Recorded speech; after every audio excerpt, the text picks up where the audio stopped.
পূর্ণিমায় বিলীন চন্দ্র। সাদিয়া আক্তার। পর্ব ২১।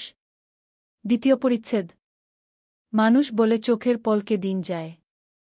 তেমনটা বর্তমানে পুনমের কাছে মনে হচ্ছে না। সে পারে না যে এই মুহূর্তে গ্রামে চলে যায়। তার সব ভালো লাগলেও চন্দ্রকে ভালো লাগছে না। ওই সুদর্শন পুরুষকে দেখলেই নাক মুখ কুঁচকে রাস্তা বদল করে ফেলে, এমনভাবে যেন কালো বিড়াল তার রাস্তা কেটেছে। পুনমের এমন ব্যবহার দেখে চন্দ্র মনে মনে ফুঁসে ওঠে। এই তো সেদিন পুনম মাত্র নিজেদের বাড়ি থেকে এই বাড়িতে ঢুকেছে, তার পিছু চন্দ্র ধুকল। চন্দ্রকে দেখেই থেমে যায় পুনম। চৌকাঠ পেরিয়ে চন্দ্রসিঁড়িতে যেতেই পুনম বাসায় ঢুকল। চন্দ্র শুধু একবার পিছন ফিরে তাকিয়ে থেকে আবার চলে গেল। পুনম ভিতরে ঢুকে সিঁড়ি বেয়ে রূপসার ঘরে যেতে নিলে কারো পায়ের সাথে ধাক্কা খেয়ে পড়ে যায়। বসে পায়ে হাত দিয়ে দেখতে পায় চন্দ্রকে। চন্দ্র ঠান্ডা চোখে পুনমের দিকে তাকিয়ে বলল, আমাদের বাড়িতে আসতে পারো, আর আমাকে দেখলেই এমন পেঁচি মুখ করো কেন? রাগে দুঃখে পুনমের কান্না আসছে। সে রাগলে কোনো কিছু বলতে পারে না, রাগের চোটে কান্না করে ফেলে। চন্দ্র তা দেখে ঠোঁট বাঁকিয়ে হেসে পুনমের সাইড কেটে যেতে নিলে পুনম খপ করে চন্দ্রের আঙ্গুল ধরে জোরালো একটা কামড় দেয়। চন্দ্র শান্ত চোখে আঙ্গুলের দিকে তাকায়। ফের বলে, এই যে কামড়াকামড়ি করে আমাকে কন্ট্রোললেস করছ। আমি যদি শুরু করি তখন তোমার বাপ, চাচা, জেঠা, ৩ গোষ্ঠী জেনে যাবে। পুনম খায়েশ মিটিয়ে কামড় দিয়ে চলে গেল। চন্দ্রর কথার জবাব দিল না। তার বাবা বলেছে চন্দ্রর সাথে কথা না বলতে, সে বলেনি, তবে উচিত শিক্ষা দিয়েছে।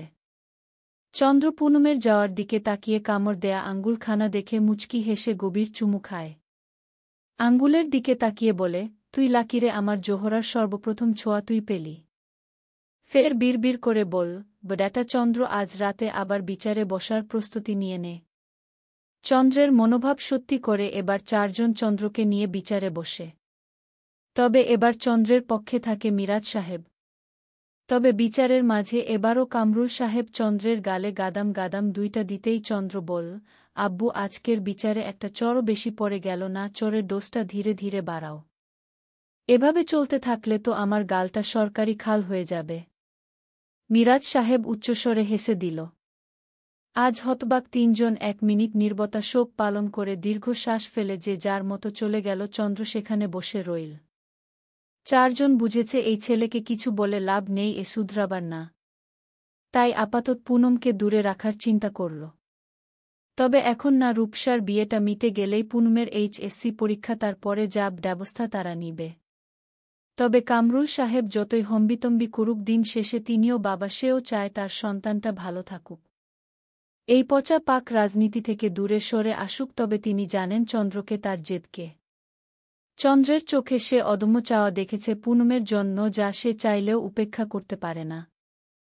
রূপসার বিয়ের গেস্ট লিস্ট করতে বসেছে সবাই। বহু বছর পর আলিফ ফ্যামিলিতে বিয়ের আমেজ শুরু হয়েছে। অনেক আগে কামরুল সাহেবের বিয়ে হয়েছিল ধুমধাম করে। পরাবেজ সাহেব অনারম্ভে বিয়ে সারে। মিরাজ সাহেব তো চট্টগ্রাম পড়তে গিয়ে সেখানেই কাউকে না জানিয়ে বিয়ে ফেলে। বেশ কয়েক বছর পর বিয়ের আমেজ হওয়ায় সবাই চাইছে রূপসার বিয়েটা বেশ ধুমধাম করে দিতে। লিমনদের ৩০০ বৈরাতি সহ মোট ৮০০ মানুষের আয়োজন। বেশ লম্বা চওড়া একটা লিস্ট হয়েছে। আপা বসেছি যখন, গেস্টদের পাশাপাশি খাবারের মেন্যুটাও ঠিক করে ফেলি। সিতারার কথায় তাল মেলায় চাঁদনী বেগম। বলল, হনে, আর মেয়ের ফ্লোরেট সাজাতে কি কি দিব সেটাও ঠিক করেই ফেলি। এবার মুখ খুলল রিশান। বলল, ফ্লোড্যাট অলরেডি সাজানো শেষ মামি। লিমন ভাইয়ের চাচি তাকে ৩ তলার পুরোটাই সুন্দর করে সাজিয়ে দিয়েছে। তবুও আমাদের একটা কর্তব্য আছে না? নিপা বেগমের কথায় শিহাব বল, ছোট মামি, এটা কর্তব্য না, যৌতুক প্রথা বলো। আমরা আদিকাল থেকে এই প্রথায় জর্জরিত, তাই যতই হোক কর্তব্য, উপহার হিসেবে এটাকে চাপিয়ে দেই। তোমার সামর্থ্য আছে, তুমি দিচ্ছে, যার নাই সে তো পারে না। এটা একটা ঘাতক, যা ড্রাগ বলো বা যে কোনো নেশা বলো, তার চাইতেও বেশি মারাত্মক। শিহাবের কথায় উপস্থিত সবাই চুপ থাকল। ভাবল আসেই, লিমনের তো কোনো দাবি দেওয়া নেই, সে উল্টো নিজের সামর্থ্যের মধ্যে তার বুকে সাজিয়ে নিয়ে যেতে চাইছে। তারাই বরং প্রথম বিয়ে করে লাফিয়ে বেড়াচ্ছে। ঠিক বলেছিস বাবা। রূপসাকে কিচ্ছু দিব, ইভেন কোনো মেয়ের বিয়েতেই কিচ্ছু দিবে না। তখনই চন্দ্র ফোরন কেটে বল, তবে আমি নিব। শ্বশুরের কাছ থেকে তার গ্রামের সেই আটচালা টিনের ঘরটা নিব। নিপা বেগম বলল, বাবা তুই এমপি মানুষ, তুই না চাইতেই তোর শ্বশুর তোকে 2 হাত ভরে দিবে। সেটা তো দিবেই, 8 চালার একটা বাড়ি 2 হাতে তো আর আটবে না। বলেই চন্দ্র উঠে গেল। আনিস সাহেব চোখ রাঙিয়ে চন্দ্রর দিকে তাকিয়ে আছে। মিরাজ সাহেব মিটিমিটি হাসছে। বলতে বলতে রূপসার বিয়ের দিন ঘনিয়ে আসল। কাল বাদে পরশু রূপসার বিয়ে। বাড়ি ভর্তি মেহমানজন। বাড়ির রমণীরা দম ফেলার ফুরসত পাচ্ছে না, তাই না পেরে বাড়ির মেয়েরাও হাত লাগাচ্ছে। পুনম এই ঘর পরিষ্কার করছে তো ঝিনুক ড্রয়িং রুম পরিষ্কার করছে। আবার রিমি নিশা মিলে কিছু পান খাদক বুড়িকে পান সেজে দিচ্ছে। হাসি ঠাট্টা কাজ খিটখিটে বুড়িদের ন্যাটো ক্যাটানিতে দিন কেটে যাচ্ছে। বিছানায় পিঠ লাগিয়ে 5 বোন স্বস্তির নিঃশ্বাস ছাড়ে। বিয়ে উপলক্ষে পুনমকে এই বাড়িতে রেখে দিয়েছে রূপসা। সাথে ঠিক করেছে সব বোনেরা একসাথে থাকবে। সেই নিয়ে বোনদের কি এক্সাইটেড। বাড়ির দক্ষিণ সাইটে এক সারিতে 3টা বারান্দা, উত্তর ও দক্ষিণ মিলিয়ে চন্দ্রের রুমের বারান্দা, তারপর একটা রুম, এরপর রূপসার রুমের বারান্দা। চন্দ্র অনায়াসে 2টা বারান্দা পার করে 3 নম্বর বারান্দায় আসে। চুপিসারে ঢুকে পড়ে চন্দ্র। 9x8 ফুটের বেডে আরে ভাবে শায়িত 5 বোন। 2টা খাট একসাথে জুড়ে দেয়া হয়েছে। মুক্তির ঘরের খাটটা প্রথমে আনতে চেয়েছিল, তবে মেহমান আসবে, তাদের থাকার জায়গার প্রয়োজন হবে, সেই ভেবে আর আনেনি। ছাদের চিলেকোঠার ঘরের খাটটা এনে জুড়ে দিয়েছে রিশান শিহাব। 5 জনের মধ্যে পুনমকে খুব সহজেই চিহ্নিত করতে পারল চন্দ্র, কারণ পুনম মাথায় ওড়না পেঁচিয়ে শুয়েছে। রূপসার ঘরে এসি চলছে। পুনমের এসির অভ্যাস নেই, ঠান্ডা লেগে মাথা ব্যথা শুরু করে। তাই সে নিজের ওড়নাটা মাথায় পেঁচিয়ে নেয়। ওড়না ভেদ করে কিছু খুচরো চুল পুনমের মুখের উপর এসে পড়ে। নিয়ন চাঁদের আলোয় তা দেখে মুগ্ধ হয় চন্দ্র। হঠাৎই রিমি পুনমের গায়ে পা উঠিয়ে দিতে পুনম ও চন্দ্র দুজনেই বিরক্ত হয়। ঘুমের ঘোরে পুনম সরিয়ে দিলে রিমি আবার তার গায়ে পা দেয়। এবার চন্দ্র আরও বিরক্ত হয়। সে একটা ওড়না নেয় রূপসার কাবার থেকে। নিয়ে রিমির পা দুটো একত্র করে বেঁধে দিয়ে বিড়বিড় করে বল, আমার জোহরাকে এখন পর্যন্ত আমি ছুতে পারলাম না, এর আগেই আমার হকে ভাগ বসাচ্ছ। জোহরার প্রতি এক বিন্দুও কেউ পাবে না। সে আমার শাহরান আলী চন্দ্রের। চলবে। পূর্ণিমায় বিলীন চন্দ্র। সাদিয়া আক্তার। পর্ব 22। দ্বিতীয় পরিচ্ছেদ। দাউ দাউ করে জ্বলতে থাকা কাঠ কয়লার দিকে তাকিয়ে সফেদ টিস নিউ দিয়ে ঘাড়ের কপালের ঘাম মুছে আর চোখে চেয়ারে বসা বাপ চাচাদের দিকে তাকায় চন্দ্র। এরা সব দায়িত্ব চন্দ্র ঋষাব শিহাবের দিকে বাড়িয়ে দিয়ে নিজেরা হাত গুটিয়ে বসে আছেন। গরু জবাই থেকে শুরু করে প্রত্যেকটা কাজের লোক থাকলেও তদারকি করা। বাবুর্চি যখন যেটা বলছে এনে দেয়া।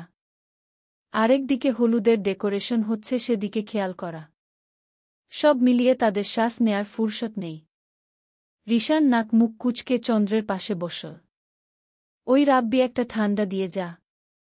তাদের ক্যাম্পাসের ছোট ভাই রাব্বিকে ডেকে বলল। শাল আর জীবনটা বেদনাময়। রূপসা ছোট হইয়াও বিয়া কইরা লাইল, আর আমি কি করলাম, শাল আর প্রেমিকাটাও পাত্তা দেয় না। পাত্তা পেতে হলে পাত্তা পাওয়ার মতো কাজ করতে হয়, বুঝলেন? কোনো কিছু করবেন না আর ফলের আশা করবেন, তা তো হবে না। ঝিনুক ঋষানের হাতে ঠান্ডা শরবত দিতে দিতে বলে চন্দ্রকে দিল। দিয়ে চলে যেতে নিলে পিছন থেকে ডাকে ঋষান ড্যাং ঝুলিয়ে বলছিস তাহলে একবার পাত্তা পাওয়ার চেষ্টা করি, কি বলিস? সেটা আপনার ব্যাপার। মুখ বাঁকায় ঝিনুক চলে যায়।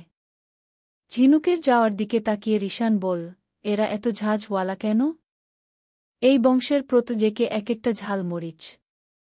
তুই এই ঝাল মরিচ খেতেই ভালোবাসিস। চন্দ্রর খোঁচা মারা কথায় নাক মুখ কুচকে বসে রইল। কিছু বলল না, কারণ কথাটা সত্যি। নিজের থেকে 10 বছরের মেয়ের প্রতি তার যে কিভাবে ভালোবাসা জন্মালো সেটা ভেবেই প্রতিদিন আয়নার সামনে নিজেকে চড়ায় ঋষান। রূপসার হলুদ সন্ধলে আগু। বাড়ির সামনে ছোট বিলবোর্ড টানিয়েছে চন্দ্ররা। এর আইডিখানা শিহাবের। রূপসার ছবি সহ একটা সুন্দর ডিজাইনের বিলবোর্ড প্যান্ডেলের সামনে বাঁধা।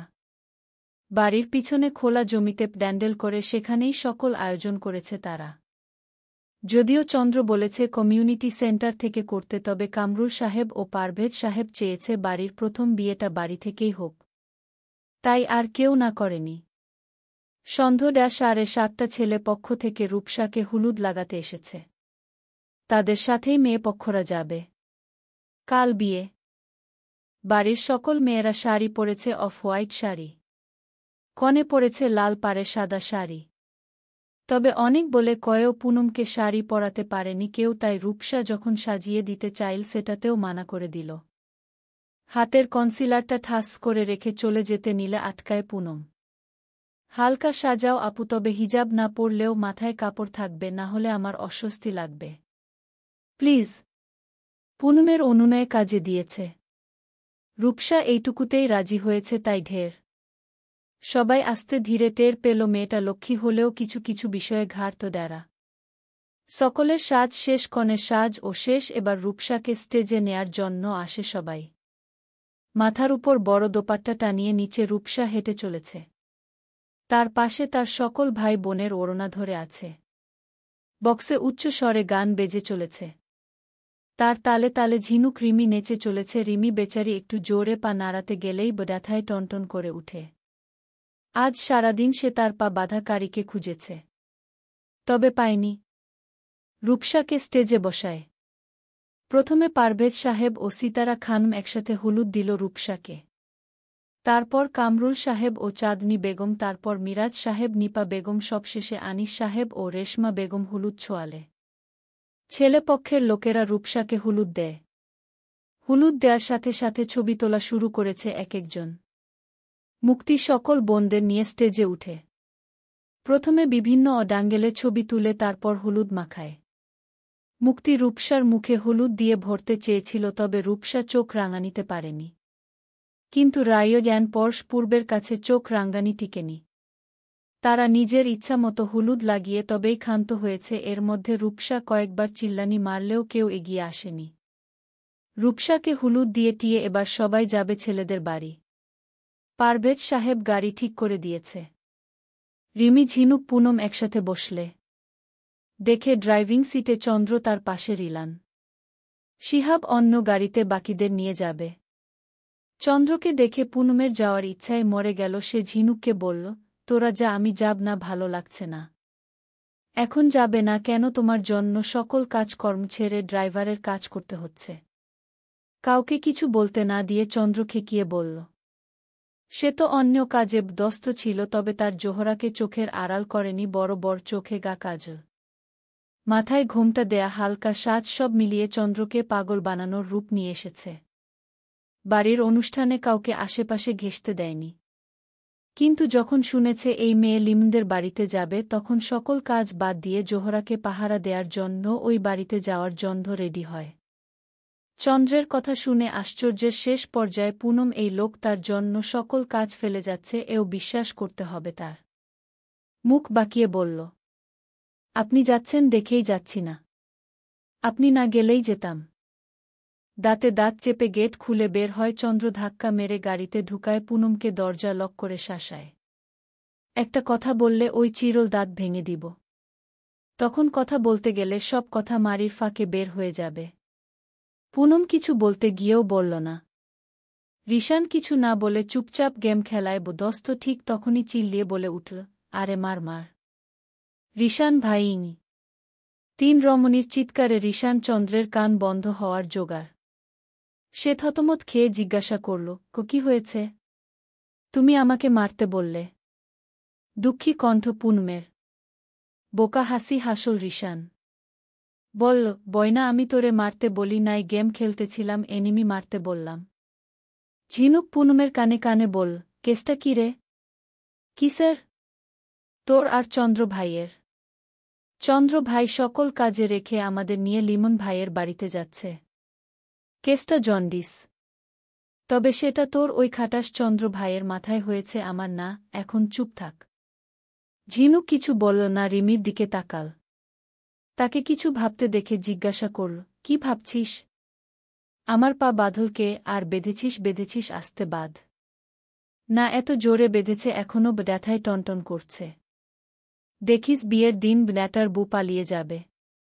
কথা শেষ হতে না হতেই চন্দ্রের বিশাল ধমকে চমকে ওঠে তিনজন। আলতু ফালতু কথা না বলে চুপচাপ থাক, না হলে ঘাড় ধরে সবটাকে বাসায় নিয়ে যাব। রিমি, ঝিনুক, পুনম চুপ গেলেও রিশান উচ্চস্বরে হেসে দিল। হাসতে হাসতে চন্দ্রকে চোখ মেরে বলল, চন্দ্র, রিমির পা বাঁধাকারীর বউ যদি বিয়ের দিন ভেগে যায় তাহলে কেমন হবে? ফের রিমির দিকে তাকিয়ে বলল, রিমিরে অভিশাপটা একটু বুঝে শুনে দিস কিন্তু। আমি পা ব্যথায় শখের হিলটা পরতে পারছি না, তুমি বলছো অভিশাপ বুঝে শুনে দিতে? আমি তো মনে মনে আরও কত কি বলেছি। বাসর রাতে যেন ওই বোনাটা বুয়ের হাতে লাঠির বাড়ি খেতে খেতে রাত পার করে। এবার আর না পেরে চন্দ্র বজ্র কণ্ঠে ঝাড়ি দিতেই রিশান, রিমি চুপ। পুনম, ঝিনুক মিটিমিটি হাসছে। এরা এক একটা আমার দুশ্মন। আমার ভবিষ্যৎ বাসর নিয়ে টানাটানি শুরু করে দিয়েছে। না হ চলবে। পূর্ণিমায় বিলীন চন্দ্র। সাদিয়া আক্তার। পর্ব ২৩। দ্বিতীয় পরিচ্ছেদ। লিমনদের বাড়িতে ৪ তলার ছাদে হলুদের আয়োজন করা হয়েছে। পুনমরা ঢুকতেই তাদের আপ্যায়ন করতে লাগল ফাতেমা আক্তার। পুনমরা সালাম দিয়ে ঢুকল। মুক্তি আসেনি। চাঁদনী বেগম তাকে রূপসার সাথে পাঠিয়েছে। চন্দ্ররা এসেই উপরে চলে গেছে। পুনমরা এসে ফাতেমা আক্তারকে সালাম দিল। ওয়ালাইকুমুসসালাম বাচ্চারা, তোমার আরেকটা বোন আসেনি? মুক্তি আপু রূপসা আপুর সাথে আছে, তাই আসতে পারেনি। আচ্ছা বসো, আনুর মা ওদের শরবত দাও। কাউকে বলে বসলেন ফাতেমা আক্তার। পুনমদের সাথে টুকটাক কথা বলতে লাগলেন। তখনই ঘরে ঢুকে ইহান সাথে কয়েকজন ছেলে। আম্মু, রাত হচ্ছে 10টা পার, ওদের ছেড়ে দাও, হলুদ টুলুদ দিয়ে যা যা লাগে কাজ সারুক। ফাতেমা বেগম সবাইকে একেবারে খাইয়ে ছাড়লেন। সবাই ছাদে গেল। ছাদে ছামিয়ানা টানিয়ে স্টেজ করেছে, সেখানে লিমন লুঙ্গি সাদা সেন্টু গেঞ্জি পরে বসে আছে, গায়ে এক গাদা হলুদ। সাউন্ড বক্সে গান বেজে চলেছে। সব সময়ের মতো চন্দ্র এক কোণে নিজের মতো বসে আছে, তবে তার চোখ তার জোহরার থেকে এক বিন্দু সময় থেকেও সরেনি, যখন থেকে পুনম ছাদে পা রেখেছে। ভ্রুকুচকে সিসিটিভির মতো এদিক ওদিক নজরে রাখছে। রিমিরা লিমনকে আগে থেকেই চিনে, তাই তারা লিমনের সাথে দুষ্টুমি করছে। তার সাথে অনেকের সাথেই করছে, তবে পুনম চুপচাপ বসে আছে। তা দেখে লিমন জিজ্ঞাসা করল, কি হয়েছে আমার শালিকার? চুপ করে আছো? কিছু না ভাইয়া, এমনিতে চুপ করে আছি। উহুতা হয় না কারো সাথে কথা না বললেও আমার সাথে বলতে পারো। কোনোভাবে বলব দুলাভাই নাকি ভাই? একটা বোনের অনেক শখ ছিল, আর শালিকা তো অনেক আছেই, তাই ভাই ঠিক আছে। হেসে ওঠে লিমন। পুনম নিশা পাশ থেকে বলল, the that was not fair ভাইয়া, আমরা আগে এসে শালিকা আপু পরে এসে পদোন্নতি হয়ে বনে পৌঁছে গেল। তা শালিকা দুষ্টুমি করার সময় মনে থাকে না যে বোনের পদে পদোন্নতি হওয়া লাগবে। হেসে উঠল পরশ পূর্ব। এরা ডুপ্লিকেট। চন্দ্র সব সময় নিজেদের মতো কাটায় কোথাও গেলে, যদিও পরশ একটু পরপর বোনের খোঁজ রাখে। ছবিগুলো দেখে লিমন যার পরনায় অবাক। আফসানা তার কলিগ। নতুন জয় ইয়েন করেছে মেয়েটা তার ছোট বোনের মতো। একবার রাস্তায় কিছু বখাটে তাকে উত্ত্যক্ত করে। তখন থেকেই সে মেয়েটাকে পৌঁছে দিয়ে আসে অফিস শেষে, তাও নিজের ছোট বোন হিসেবে। নিজের সাফাইয়ে কিছু বলতে যায় লিমন, তবে তাকে থামিয়ে দেয় রূপসা। লিমনের কলার ধরে তাকে টেনে এগিয়ে আনে, হিসিয়ে বলল, আমি তো ড্যাগে বিশ্বাসী নই, ভোগে বিশ্বাসী। দীর্ঘদিন আমার পিছু ঘুরে আমার মনে নিজের জন্য আবেগ অনুভূতি ঢেলে দিয়ে আরেকজনের সাথে ফুর্তি করবেন। উহুতা হবে না, আপনাকে বিয়ে করব, স্ত্রী হিসেবে ভালো করার চেষ্টা করব, তারপরেও যদি পরকিয়া করার চেষ্টা করেন তাহলে মারব না। শরীরের প্রত্যেকটা জয়েন্ট আলাদা করব, পঙ্গু স্বামীকে সেবা করব, তাকে নিয়ে সংসার করব। মনে রাখবেন। আঙ্গুল উঁচু করে বলে নিজের মতো করে চলে গেল, আর বেচারা লিমন হাঁ করে তাকিয়ে থাকল। পরেই কিছু মনে পড়তে দাঁত কিরমির করে বলল, আফসানা না, মা হিসেবে কখনো কোনো দায়িত্ব পালন করেনি রোজিনা বেগম। সেই দায়িত্বটা কাঁধে তুলে নিয়েছে সিতারা খানম। নিজের টাকা দিয়ে গড়ানো কিছু গয়না আছে তার, যা স্বর্ণের দাম কম থাকার সময় বানিয়েছিল। সেখান থেকে একজোড়া ঝুমকা নয়নের বউয়ের জন্য রেখে বাকিগুলো নিয়ে এসেছে। সেগুলোই আজ 3 বোনের সামনে রেখেছে। মোটা মোটা 4টা চেইন, ঝুমকা, হালাকা, কানের দুল সবই আছে। পুনম নিশা ও রূপসাকে নিজের ঘরে ডেকে তাদের সামনে গয়নাগুলো রেখে কাচুমাচু হয়ে বসে আছে সিতারা খানম। আমতা আমতা করে বলল, জানি তোমাদের বাবার কোনো কিছুর কম নেই, তবুও মা হিসেবে আমার কিছু দায়িত্ব থাকে। প্রত্যেক মায়েরই মেয়ে জন্মানোর পরপর গয়না গড়ানো শুরু করে। আমি সেগুলো পারিনি, তাই নিজের কিছু গড়িয়ে রাখা গয়না ছিল, সেগুলোর মধ্যে একটা একটা না হয় তোমাদের দিলাম, এখন তোমরা কোনোটা নিবে নাও। গয়নাতে হাত বুলায় রূপসা। সে জানে তার বাবা চাচাদের সামর্থ্যের কাছে এই গয়না অতি নগণ্য, তবে সিতারা ভালোবাসার কাছে এই গয়না মূল্যহীন। সিতারা খানমকে ঝাপটে ধরে নিশা, রূপসা 2 বোন, আমাদের কিচ্ছু চাই না মা, আমরা শুধু তোমার ভালোবাসা চাই, আর কিচ্ছু চাই না। 2 বোনের মাথায় হাত বুলায় সিতারা। পুনমকে ইশারা করতে সেও সিতারার বুকে ঝাঁপিয়ে পড়ে। অনেকক্ষণ কান্নাকাটির পর্ব শেষ হল। 3 বোন বল সিতারাকে পছন্দ করে দিতে। সিতারা পুনমকে চেইন, নিশাকে ঝুমকা ও রূপসাকে চাইন দিল, আর বল বাকিগুলো মুক্তি, রিমি, ঝিনুক, পূর্ব, রায়নের বউয়ের জন্য তোলা রইল। গাল ফুলিয়ে পুনম বলল, আমার পরশ কি দোষ করেছে মা? হাসে সিতারা খানম। বলল, পরশকেও দেব। রাত 2:30। গভীর ঘুমে ধরণী, তবুও পেঁচার মতো জেগে আছে চন্দ্র। আজ তার চোখে ঘুম নেই। কিছু কাজের কারণে বাড়ি থেকে দূরে আজ 3 দিন চন্দ্র। নিয়ন আলোয় দক্ষিণা বারান্দায় দাঁড়িয়ে ফোন দেয় মুক্তির কাছে। গভীর ঘুমে মুক্তি বিছানায় হাত পা ছড়িয়ে বেশ আরামেই ঘুমে আচ্ছন্ন। তার এই ঘুমের ব্যাঘাত ঘটিয়ে ঝনঝন করে বেজে উঠল তার ফোন। প্রথমে পাত্তা না দিলেও সময়ের সাথে ফোন ডিস্টার্বে পরিণত হয়। চোখ বন্ধ করেই হাতরে ফোন তুলে কোনো রকম আবছা ভাবে রিসিভ করে। অপাশ থেকে বজ্র কণ্ঠ ভেসে আসে, কতগুলো কল দিয়েছি গাধি, কি কুম্ভকর্ণের মতো ঘুম দিয়েছিস? ঝাড়ি শুনেই মুক্তির ঘুম, টাটা বাই বাই। লাফ দিয়ে উঠে বসে বল, কোনো সমস্যা ভাই? পুনমের কাছে যা। অবাক হতবাক মুক্তি পলক ঝাপটে ফোনের দিকে তাকিয়ে আবার ফোনটা কানে নেয়। অপাশ থেকে ভেসে আসে চন্দ্রের নিনাদ বজ্র কণ্ঠস্বর। কি রে, বয়রা হলি নাকি? ধোপ গিলল মুক্তি বলল, পুনম তো এখন ওদের বাসায়, আমি কিভাবে যাব? চলবে। সকাল সকাল হাড়ি পাতিলে টাংটুং শব্দে ও মুরব্বিদের গানের আসরে ঘুম ভাঙ্গে পুনমের। পাশ ফিরে দেখে কেউ নেই, সে একাই ঘুমিয়েছিল। অবাক হল পুনম, সে ঘুমিয়েছিল আর কেউ তাকে ডাক দিল না কেন? ঘড়ির দিকে তাকায়, সকাল 10:30। ঠিক তখন মুক্তি ঘরে ঢোকে। ও পুনম, উঠে গেছিস? দ্রুত ফ্রেশ হয়ে আয়, রূপসাকে গোসল দেওয়ার জন্য নেয়া হবে একটু পরেই। আপু, আমাকে কেউ ডাকল না কেন? আরে কাল রাতে মাথা ব্যথায় কেমন করতেছিলি মনে নেই? শেষে আমি আর রূপসা মিলে চুল টেনে দিয়েছিলাম। ঠোঁট উল্টায় পুনম। ভুলে গেছি। পাগল, আয়। আর আজ বেশি হয়েছি না? কাল অনেক কষ্ট পেয়েছিস। মাথা নেড়ে হাসে পুনম। মুক্তি চলে যেতেই ওয়াশরুমে ঢুকে ফ্রেশ হয়ে বের হয়। বাইরে বের হয়ে রান্নাঘরে উকি মারে রেশমা বেগমকে পিছন থেকে জড়িয়ে ধরে। উঠেছেন আম্মাজান? হুয়া, আব্বু কই? আছে বাইরে। আচ্ছা, আমি যাই। পুনমের জন্য খাবার নিয়ে রান্নাঘরে চাঁদনী বেগম। এখন বাবার কাছে যাওয়া লাগবে না পূর্ণমা, সবাই রূপসার গোসলের জায়গায়, ওইখানে যা খেয়ে। আমি আর তোর মা আসছি। খাইয়ে দাও। চাঁদনী বেগম পুনমকে খাওয়াতে থাকে আর রেশমা বেগম রূপসার গোসলের ডালা সাজায়। আঁচলের মধ্যে ধান দুর্বা সরিষার তেল নিয়ে রূপসার মাথায় আঁচল ধরে সিতারা খান আম পাতা দিয়ে কলস ভর্তি পানি রূপসার মাথায় ঢালে। রিমি, ঝিনুক, পুনম, মুক্তি ইচ্ছামতো আজ রূপসাকে হলুদ মাখায়।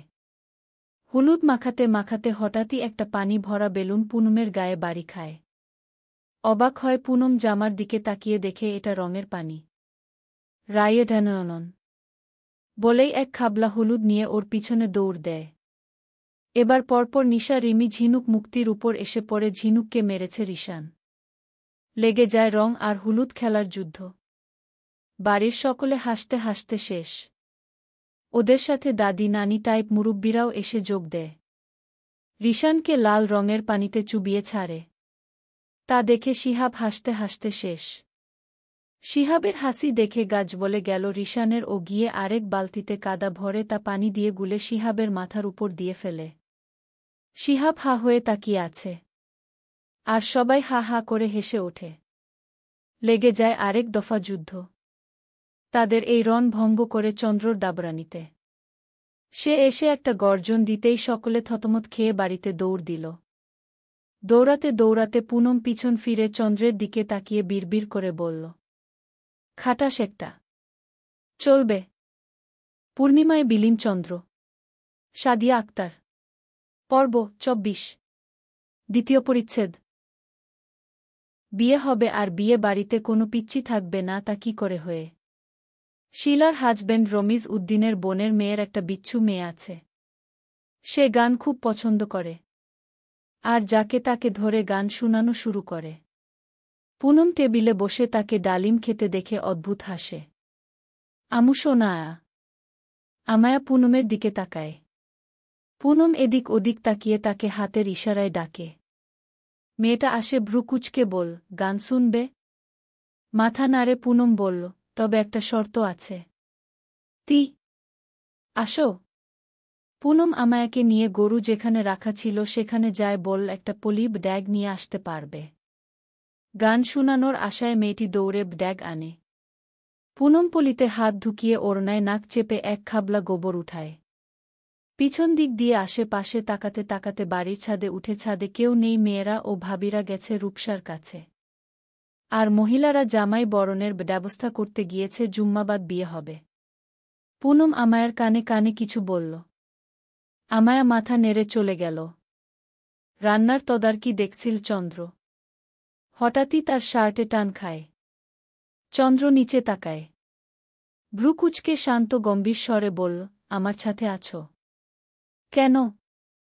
মিষ্টি কলে তথা বলো আমি আমু মিষ্টি আমু না।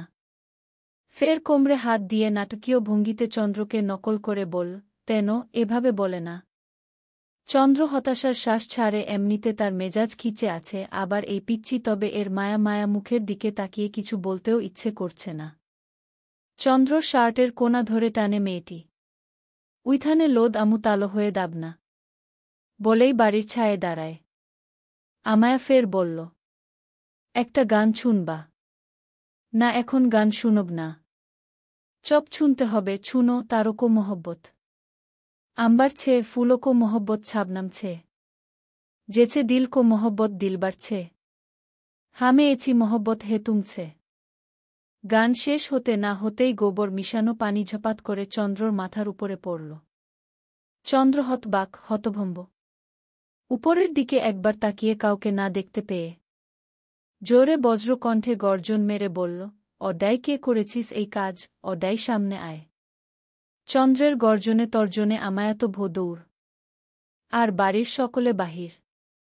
চাঁদনী বেগম, কামরুল সাহেব, আনিস সাহেব, রেশমা বেগম সহ সকল বররা এসে হাজির। একটু আসতে আসতে সকলেই এসে দেখে চন্দ্র গোবর স্নান করে দাঁড়িয়ে আছে। রিশান নাক চেপে বল, চাঁদ মামা মানলাম তুই সুন্দর। তাই বলে রূপচর্চা করতে গোবর দিয়ে গোসল করাটা একটু বেশি হয়ে গেল না? রিশানের কথা শুনে এতক্ষণ চন্দ্রের ভয়ে আটকে রাখা হাসিটা সকলে ছেড়ে এবার উচ্চস্বরে হেসে দিল। তবে চন্দ্র খেয়াল করল, সবার আগ পুনমি হেসে ফেলেছে। সকলের দিকে তাকিয়ে চিল্লিয়ে বল, এখানে কি সার্কাস চলছে? না, গোবর স্নান চলছে। বলেই হা হা করে হেসে উঠল পুনম। চন্দ্র চোখ গরম করে তাকাতেই ভয় পেয়ে কামরুল সাহেবের পিছনে লুকায়। কটমট করে তাকে থেকে রিশানকে ঝাড়ি মেরে বল, বাগান থেকে পাইপ আন। রিশান বুঝল চন্দ্র রেগে গেছে, এখন কিছু বলা মানেই বরফ থেরাপি। তাই দৌড় দেয় পাইপ এনে নিজের গা পরিষ্কার করে। গন্ধে পেট মুচড়ে আসছে তার, এমনিতে সুচিবাই মানুষ সে। তিল থেকে তাল হলে বাড়ি মাথা করে রাখে। চাঁদনী বেগম আঁচল কোমরে গুজে ছেলের চুলে শ্যাম্পু লাগায় আর সকলকে যার যার কাজে যেতে বলে। চন্দ্রের গোবর স্নানের কথা লাফিং গ্যাসের মতো ছড়িয়ে পড়েছে। যেই শুনেছে একদফা হেসে যে কাজটা করেছে তাকে অ্যাপ্রিশিয়েট করেছে। পুনম সকলের অগোচরে নিজের ডান কাঁধ বাম হাত দিয়ে ঝাড়া দিয়ে নখে ফু দিয়ে বলল, মুখ ড্যাম্বো খুশ হুয়া। বিয়ের আয়োজনের ফাঁকে ফাঁকে চন্দ্র 4 বার গোসল করে ফেলেছে, তবুও তার মনে হচ্ছে তার গা থেকে গন্ধ যাচ্ছে না। কাজের ফাঁকে ফাঁকে একটু পরপর নিজের কাঁধ নাক দিয়ে শুকছে, আবার গোসল করতে যাচ্ছে। সকল কাজ শেষে বাড়ির ছেলেরা মসজিদে যায় নামাজের উদ্দেশ্যে। নামাজ শেষে তারা তাড়াতাড়ি আসে, ততক্ষণে মেয়েরা গেট ধরার কাজে লেগে পড়েছে। সকলের সাথে পুনমকে দেখে কপালে ভাঁজ পড়ে চন্দ্রের। সে পুনমকে আগাগোড়া দেখে বল, এমনিতেই কালুনি, আবার পড়েছেও ধূসর রঙা। কয়লার মতো কালো লাগছে চেহারার কিছিরি। নাকের পাটা ফুলিয়ে অশ্রুসিক্ত চোখে তাকায় পুনম। চন্দ্র ঝুঁকে কানে কানে বলে, অমন করে তাকাতে নেই মেয়ে, ওই অশ্রুসিক্ত চোখের আগুনে ঝলসে যাবে কেউ। পুনম ঘোমটা টেনে হনহন করে ভিতরে চলে যায়। রিশান পাশ থেকে বল, এমন করে বললি কেন? পুনমকে সুন্দর লাগছিল। সুন্দর লাগছিল তাই তো বলা, যাতে চেঞ্জ করে। আমার জোহরার সৌন্দর্যে মুগ্ধ হওয়া বোধোক্তি একমাত্র আমার অধিকার, আর কারও নয়। থেমে আবার বল, তুই ওকে সুন্দর বলেছিস কেন? কাল তুই আমার সাথে দেখা করবি, বলেই ভিতরে চলে যায়। শিহাব পাশ থেকে মিটিমিটি হাসছে। ওর হাসি দেখে গাছ বলে যাচ্ছে রিশানের। সে কটমট করে দাঁতে দাঁত চেপে বল, বেশ হাসি আসছে না? কাল যদি আমার কিছু হয় তোর নামে মামলা করমু। আমাকে চন্দ্রের সাথে কথা বলার জন্য উস্কানি দেয়ার মামলা। পুনম বহু কষ্টে কান্না চেপে রূপসার কাছে আসে। সে চায় না তার জন্য বোনটা একটা মন খারাপ করুক। তবে চন্দ্রর কাজে ক্ষুব্ধ হয় আজে নিশা, ঝিনুক, রিমি তিনজন পূর্বপরশ গম্ভীর হয়েছে। তারা পুনমের পাশেই ছিল, তবে চন্দ্র ভাইয়ের মুখের উপর কথা বলার সাহস নেই দেখে কিছু বলেনি। তবে পরশ বেশ ক্ষেপে আছে তার বোনকে কালো বলা। সে হনহন করে আনিস সাহেবের সামনে দাঁড়ায়। সকল পুরুষরা বসে আলোচনা করতে ব্যস্ত। আব্বু! হাঁপানো স্বর পরশের। আনিস সাহেব অবাক হয় শুধায়, কি হয়েছে আব্বা? আপি! ভয় পায় আনিস সাহেব। পারভেজ সাহেবও ভয় পায়। দ্রুত আনিস সাহেব বলল, আম্মাজান, আমার আম্মাজানের কি হয়েছে? চন্দ্র ভাই আমার আপিকে কালুনি বলেছে। সে কেন আমার আপিকে কালো বলবে? আমার আপু কি কালো? শেষ নামবর্ণা সেটা চন্দ্র ভাই দেখে না। রাগে ক্ষোভে পরশের চোখ দিয়ে পানি ঝরছে।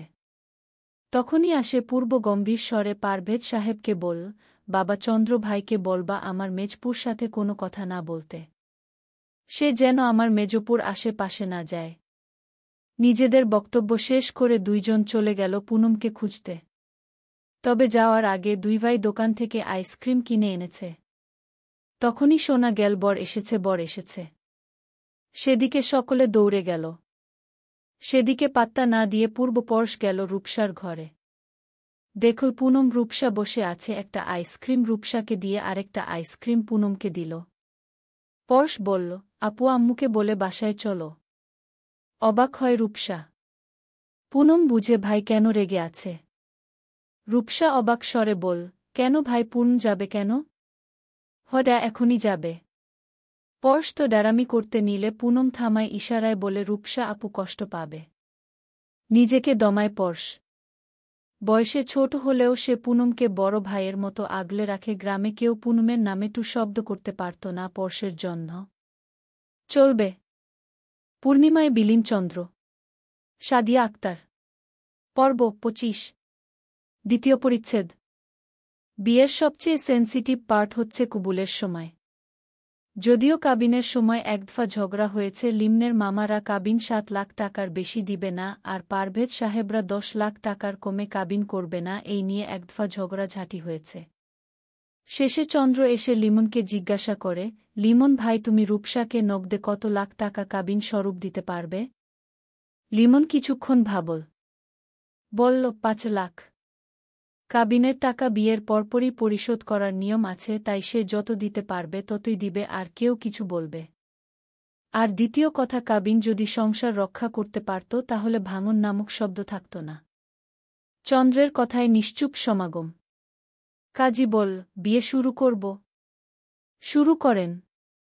চন্দ্রের কথায় আর কেউ কিছু বলার সাহস করতে পারেনি। নগদ ৫ লক্ষ টাকা দেনমোহর ধার্য করিয়া সাভার নিবাসী নজরুল ইসলামের পুত্রকে কবুল করিল রূপসা। মেয়ের কবুল বলার পরপর খুরমা বিতরণ করা হয়, এরপর মিষ্টি বিতরণ করা হয়। খাওয়া দাওয়া শেষে এবার বিদায়ের পালা। ঝিনুক, রিমি, নিশা ওরা জুতা চুরি হাত ধুইয়ে টাকা নিলেও পুনম এসবের ধারে কাছেও গেল না। কারণ সে লিমনকে ভাই ডেকেছে, দ্বিতীয়ত চন্দ্র আশেপাশেই ঘুরঘুর করছে। এক কোণে টেবিলে বসে বোরহানির গ্লাসে চুমুক দিচ্ছিল। তখন তার সামনের চেয়ারে কেউ বসে পড়ল। গেল পুনম। অবাক হয় পুনম। কাইফি ভাইয়া? মনে আছে তাহলে? থাকবে না কেন? আপনি আমাদের স্কুলের ইংরেজি গেস্ট টিচার ছিলেন, আর একমাত্র আপনিই সকল স্টুডেন্টসদের বলতেন স্যার না ডেকে ভাইয়া ডাকতে। চমৎকার হাসল কাইফি। বল, তোমরা না গ্রামে থাকতে এখানে? আব্বুর ব্যবসা এখানে, তাই চলে এসেছি। এভাবেই আরও অনেক কথা বলতে থাকে, তবে পুনমের অজানা কেউ তীক্ষ্ণ দৃষ্টিতে দেখে চলেছে। পুনমের হাসি দেখে তার গা জ্বালা করছে। সে ঝড় গতিতে পুনমের সামনে দাঁড়ায়, দাঁতে দাঁত চেপে বল, একটু পরেই রূপসা চলে যাবে, তাকে সময় না দিয়ে এখানে দাঁত বের করে হা হা হি হি করে চলেছ মেয়ে। চন্দ্রের খোঁচা মারা কথায় পুনম কিছু বলল না। উঠে গেল সেখান থেকে। চন্দ্র কাইফির দিকে তাকিয়ে বলল, গেল কাইফি, ইহান ভাই আপনাকে খুঁজছে। কাইফি চন্দ্রের দিকে তাকিয়ে তাকে পাশ কাটিয়ে চলে গেল। তবে যাওয়ার আগে দুইজনের চোকাচুকি ঠিকই হয়েছে। কিছু ছিল দুইজনের দৃষ্টিতে, তা তারা দুজনেই টের পেল। বাবার বুকে মুখ গুজে কেঁদে চলেছে রূপসা, সিতারা বেগম সহ তিন যা একসাথে কেঁদে চলেছে। রিমি, ঝিনুক, নিশা রূপসার সাথে যাবে। রূপসা আনিস সাহেবের সামনে যায়। পুনমকে বুকে জড়িয়ে ধরে।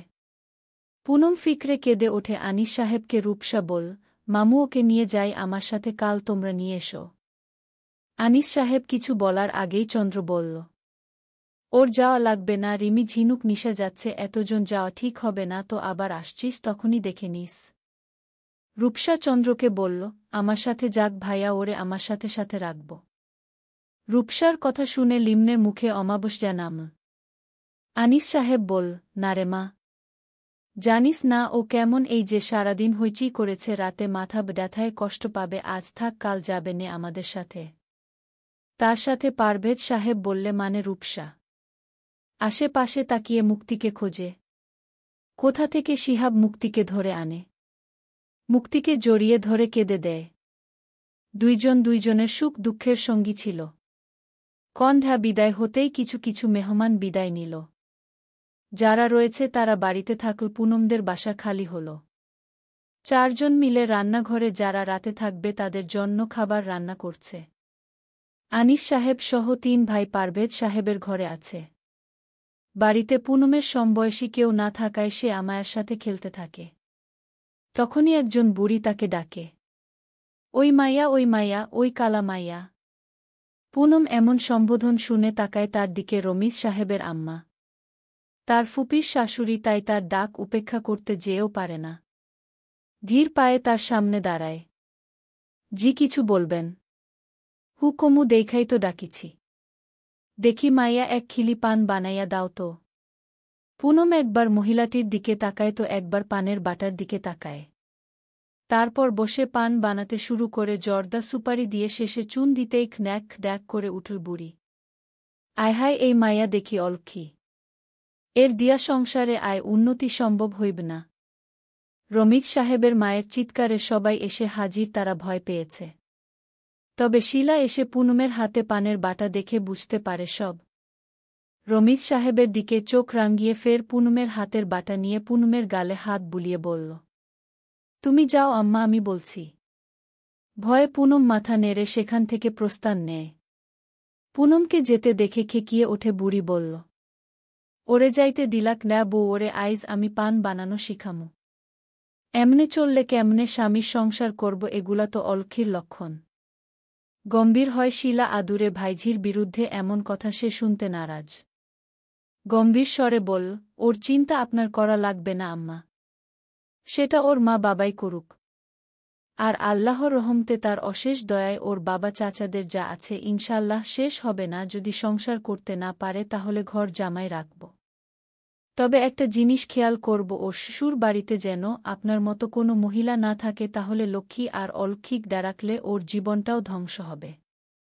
খেকিয়ে ওঠে বুড়ি, দেখছে দেখছে রমিজ, তোর বউ আমারে কেমনে কইল। আমি কি করছি ডারে খাওনে ধরছি নাকি পিন্দনে ধরছি? আম্মা থামো, আমরা আরেক বাড়িতে আছি। তবুও তিনি থামে না, শেষে না পেরে রমিজ সাহেবের ছোট ভাই তমিজ সাহেব বিশাল ঝাড়ি দিতেই থেমে গেল তিনি। থম মেরে বসে থাকল ড্রয়িং রুমে। রেশমা বেগম পুনমকে নিয়ে বাড়িতে চলে গেছে। পুনমের ঘরে যেয়ে দেখে হাঁটু মুড়ে বিছানায় বসে কাঁদছে পুনম। দীর্ঘশ্বাস ফেল, সে কি করবে ভেবে নেয় না। তার মনে চাচ্ছে এক ছুটে সেই গ্রামে চলে যেতে, তবে পারছে না। আম্মা! মায়ের ডাকে মাথা তুলে তাকায় পুনম। রেশমা চোখ মুছে বলল, আমাদের মেয়েদের অশ্রু হল হাতিয়ার, এটা সঠিক জায়গায় লাগালে বড় বড় যুদ্ধ জয় করতে পারব। সেই অশ্রু এমন বিনা কারণে ফেলা কি ঠিক? আম্মু হহাম। কান্নার দমে কথা বলতে পারছে না পুনম। রেশমা বেগম আবার বল, উনি কে আমাদের? উহু কেউ না, বাড়ি বয়ে আসা একজন নামমাত্র মেহমান, আর কেউ না। তোমার চেনা জানা পরিবেশের মধ্যে কেউ সে? মাথা নাড়ে পুনম। অশ্রুসিক্ত চোখে তাকালে রেশমা বেগম বল, কোনো দুর্বল মেয়ে তো আমার না, আমি শিক্ষা দিয়েছি একজন দুর্দান্ত যোদ্ধাকে, যে জীবন যুদ্ধে বলো আর বেঁচে থাকার যুদ্ধ বলো নিজের জয় ছিনিয়েছে, নিজেকে মানিয়েছে, সকল পরিবেশের সাথে নিজেকে খাপ খাইয়েছে। হুশ আর কাঁদে না। অপর দিকে চন্দ্র বাড়িতে ঢুকে রিশান ও রিহাব সহ। বাড়িতে ঢুকেই রান্নাঘরে যায়। আম্মু, এক গ্লাস শরবত দাও তো, প্রচণ্ড গরম পড়েছে আজ। উত্তর করে না চাঁদনি বেগম। সিতারা ও নিপা বেগম বিরক্ত মুখে রান্না করছে। চন্দ্র এদের ভাবভঙ্গি দেখে জিজ্ঞাসা করল, কি হয়েছে? তখনই মিনু গড়গড় করে তখনকার সব কথা বলে দিল। সব শুনে রিশান ও শিহাবের লজ্জা লাগল, আবার দাদির উপর রাগ ও হল। চলবে।